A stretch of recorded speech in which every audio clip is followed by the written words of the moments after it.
Hey guys, you watching the tech fest. तो PUBG 2 निकला है हम लोग के कंट्री में, इंडिया में मैं बात कर रहा हूँ ऑब्वियसली, जहाँ पे पबजी बैन है। तो यहाँ पे क्या पबजी 2 निकलेगा? और क्या इसमें टेंसेंट इन्वॉल्व है, क्या इसमें वो चाइनीज़ कंपनीज इन्वॉल्व है, और इसमें क्या डिफरेंस है, इस वीडियो में हम लोग उसी के बारे में बात करने वाले हैं। But before starting please consider subscribing and liking the video. ये मेरे चैनल को ग्रो करने में बहुत हेल्प करता है और ये कम्प्लीटली फ्री है। So let's start now. तो बेसिकली टेंसेंट और क्राफ्टन जो पबजी का मेकर है, क्राफ्टन जो ओरिजिनली ब्लू होल कॉर्प जो पबजी का मेकर है ओरिजिनली, उन लोगों ने ही ये गेम बनाया है। और इसका ये बेसिकली उसी पबजी में ऐसा नहीं है कि कोई छोटा मोटा सा कुछ इम्प्रूवमेंट है तो उसी गेम में इन गेम अपडेट दे दिया। इसमें एक कम्प्लीटली एक नया ऐप बनाया है जिसमें एक नया 8x8 किलोमीटर्स का मैप भी है, नया वाला नया ऐप है। और उसमें बहुत डिफरेंसेस है। Firstly graphic developments.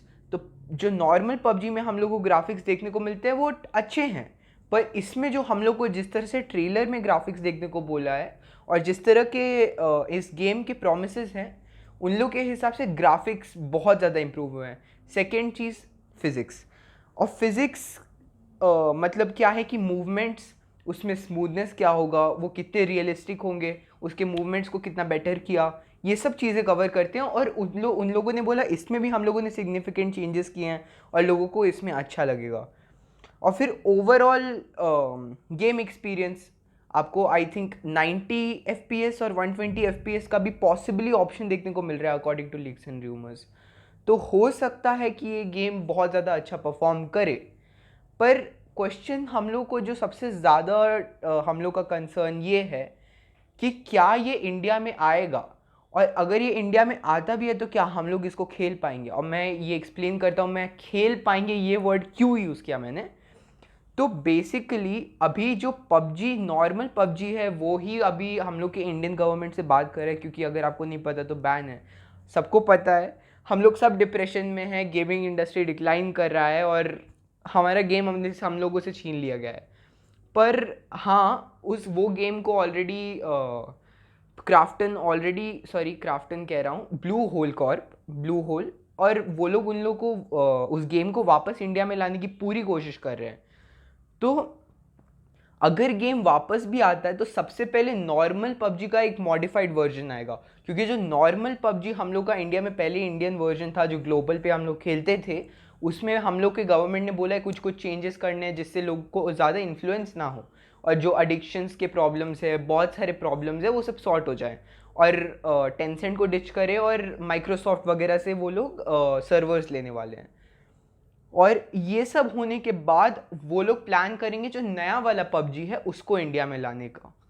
और पॉसिबली ऐसा कह लीजिए 6-7 महीनों में ये सारे काम हो जाएंगे, मतलब नया वाला पबजी भी आने का वो हो जाएगा। पर आने के बाद एक प्रॉब्लम है। तो अगर आपको नहीं पता कि, मतलब मैं एक चीज़ एक्सप्लेन करता हूँ, जितना ज़्यादा ग्राफिक परफॉर्मेंस और जितना ज़्यादा फिज़िकल मूवमेंट और ये सब में हम लोग के गेम मेकर्स इन्वेस्ट करते हैं, उतना ही ज़्यादा वो परफॉर्मेंस मांगता है।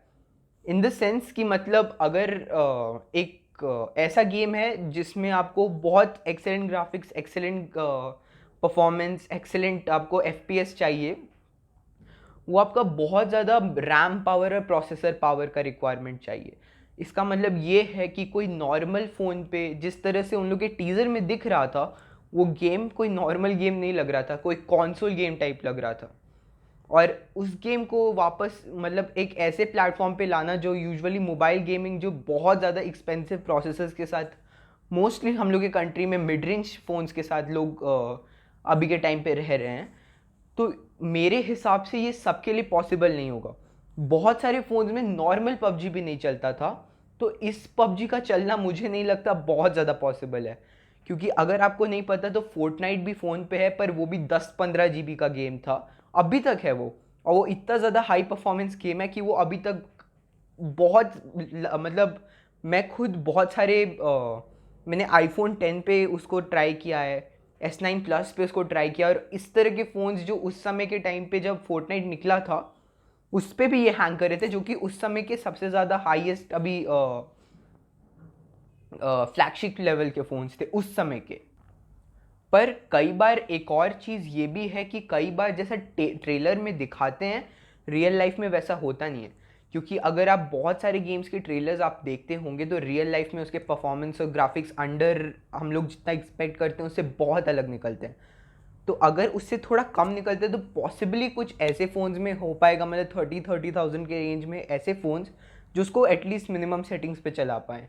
पर ऐसा कोई जो हाई परफॉर्मेंस गेम है, हाई स्केल गेम है, उसको चलाने के लिए भाई मतलब अच्छे फ़ोन्स चाहिए लिटरली, जो एक बहुत अच्छी बात नहीं है।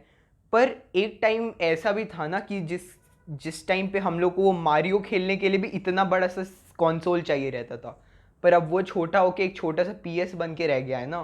और अभी ऐसे भी पीएस के गेम्स भी अभी नॉर्मली हम लोग के उसके कुछ कुछ चीज़ें हम लोग को फ़ोन पे आ रही हैं।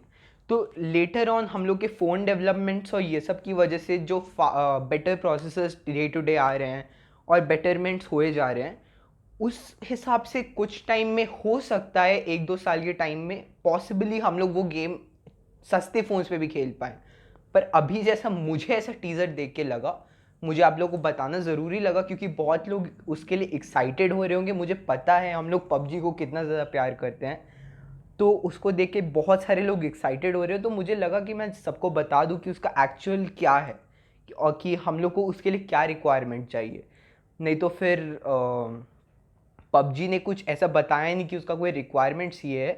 पर ऐसा कोई भी गेम नहीं बताएगा यार कि अच्छा फ़ोन चाहिए, अच्छा फ़ोन चाहिए।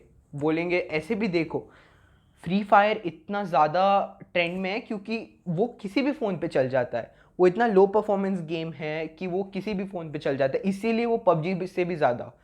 अब आप ये सोचो कि अगर पबजी एक लो परफॉर्मेंस गेम रहता जैसा वो गेम आउटपुट दे रहा है, उसके साथ वो कम रैम और कम स्टोरेज खाता, तो वो सब कोई फ्री फायर क्यों खेलते, सब पबजी पे ही शिफ्ट कर जाते ना। उसी तरह से फोर्टनाइट कोई खेलता ही नहीं क्योंकि वो बहुत ही ज़्यादा हाई परफॉर्मेंस फ़ोन पे चलता है। वो मिड रेंज में भी नहीं चलता, वो हाई एंड के भी कुछ फ़ोन्स में नहीं चलता।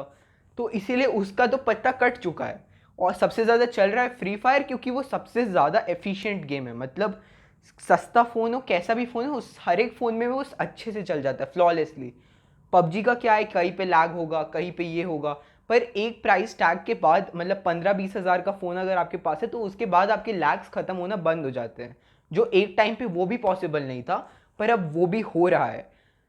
और जो पबजी 2 है वो भी अभी के टाइम पे ऐसा समझ लो कि मतलब ऑलमोस्ट फोर्टनाइट जैसा ही चीज़ है। उसको भी अभी मोबाइल प्लेटफॉर्म पे अपनी जगह बनाने के लिए उसको थोड़े से अपडेट्स देने पड़ेंगे, जिसमें उसको अपना परफॉर्मेंस ये जितना वो स्टोरेज खाता है टू परफॉर्मेंस रेशियो उसको बढ़ाना पड़ेगा। मतलब कम स्टोरेज में ज़्यादा परफॉर्मेंस देना, कम रैम खा के ज़्यादा परफॉर्मेंस देना। और वो सब गेम डेवलपर्स के ऊपर है वो लोग कैसा करते हैं। बट हाँ, यही मेरा फीडबैक है। मैंने सोचा कि ये इतना ज़्यादा ट्रेंड में है तो व्यूज़ खींचने के लिए मैं इस पर वीडियो बना लूँ। Anyways, I think that is it for today guys. आप कमेंट करो आपको इस वीडियोस पे क्या थॉट्स थे और आपको फ्यूचर में मुझसे कैसे वीडियोस चाहिए तो मैं उन पे ज़्यादा काम कर सकूँगा। So yeah, see you next time, until then bye.